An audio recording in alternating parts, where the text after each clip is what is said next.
Thank you. We're just over a month away now from when the Super Committee has to present its plan to cut the deficit by $1.2 trillion over the next 10 years. Where do things stand right now? Fox Business's Rich Edson is standing by with the committee's co-chairman in an exclusive interview. Rich?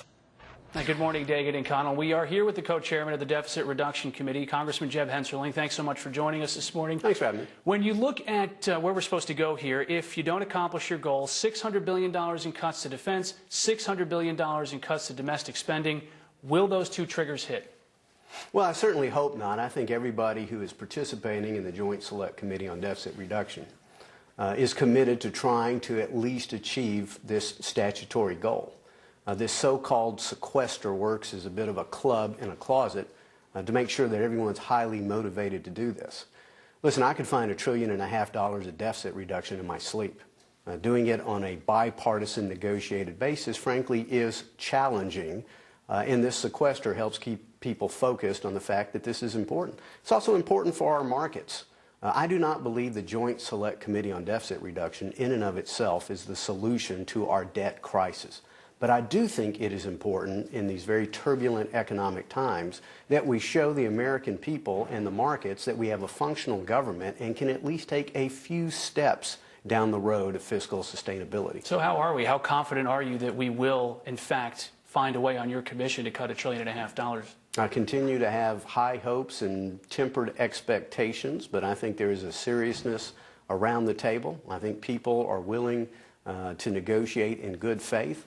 I'm certainly willing to do things that I don't want to do, but at the end of the day, I've got to be able to look myself in the mirror, look my constituents in the eyes, and say, I've at least done something that takes us a few steps down the road to fiscal sustainability, because this nation does have a true debt crisis. Now, at the moment, perversely, we still are the flight to safety, but it's only because the EU's in worse shape than we are. And tax increases still off the table for Republicans? Oh, listen, we're not keeping anything off the table, but I can assure you we are not bringing tax increases to the table. We have a jobs crisis and we have a debt crisis, and we don't want to exacerbate one by working on the other. I've known of no society in the history of America that has taxed its way into economic prosperity. Now, I also want to be clear. Republicans want to raise more revenue, but we want to do it through pro-growth policies.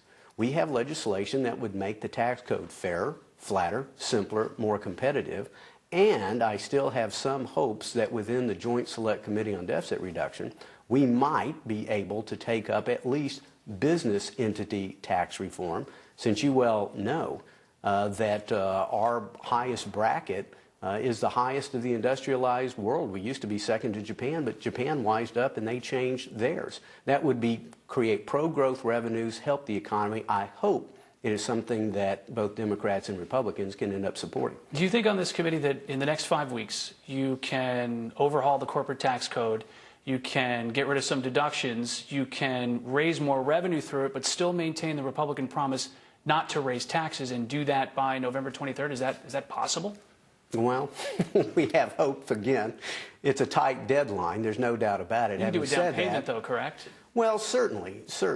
I'm not sure if you gave us 7 years instead of 7 weeks that the end product would be different. At the end of the day, people unfortunately do need a deadline to get something done. But there have been a lot of serious conversations and negotiations taking place around the idea of reforming our business entity tax reform. Now, I'm not going to look you in the eye and the American people in the eye and say I know exactly what's going to get produced on the statutory deadline of November 23rd.